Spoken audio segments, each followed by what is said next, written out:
তো গাইস আজ মুকুটমণিপুর যাওয়ার রাস্তায় যে রাজুদার সঙ্গে দেখা হয়ে যাবে এটা কোনোদিনও ভাবতে পারিনি। তো যাই হোক গাইস, রাজুদার দোকানে সব চকলেট গুলো খাওয়া যাক। আরে না, মানে ভিডিওটা প্রথম থেকে শুরু করা যাক। হ্যালো গাইস, আমি টোটন। তো গাইস অনেকদিন থেকে আমাদের প্ল্যান হচ্ছিল যে কোথাও একটা ঘুরতে যাবো, তার জন্য তোমরা তো দেখতেই পাচ্ছ আমি আর আমার দুটো দাদা মিলে সকাল সকাল আজ বেরিয়ে গেলাম ঘুরতে যাওয়ার জন্য। এরপর আমাদের গাড়ি চলে এলো। আরে এগুলো না, এই যে এটা। তারপর গাড়িতে চেপে কিছুটা রাস্তা আসার পর পৌঁছে গেলাম ঝাড়গ্রাম। তো গাইস তখনও আমাদের গাড়িতে ছিল আধা, তার জন্য চেপে গেল আরো দুটো দাদা।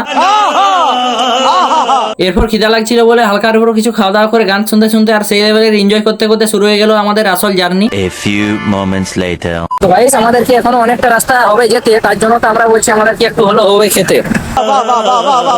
তার জন্য খাবার খেয়ে আরো কিছুটা রাস্তা আসার পর আর গাড়িতে অনেকক্ষণ বসার পর পৌঁছে গেলাম রাজুদার দোকানে। তো গাইস তারপর বেশি না করে বেগ রাজুদার সঙ্গে করে নিলাম হ্যান্ডশেক। এরপর মুকুটমণিপুরে যেতে হবে বলে বেশি না করে লেট রাজুদার স্মার্ট বাজার থেকে নিয়ে নিলাম চকলেট। তারপর সবাই মিলে ফটো তুলে নিলাম ঝেট ঝেট। তো যাই হোক গাইস, তারপর রাজুদাকে বলে দিলাম ভাই, আর তোমরা তো দেখতে পাচ্ছ এখন দোকান আছে রাজুদা আর ওর ভাই।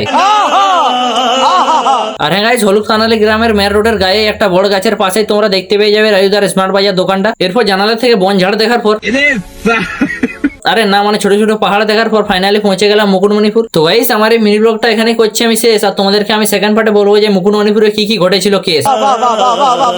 তো যাই হোক গাইস, আমাকে যদি তোমাদের লেগে থাকে ভালো, আরে না মানে আমার এই ভিডিওটা যদি তোমাদের লেগে থাকে ভালো, তাহলে আমাকে একটু করে দাও ফলো।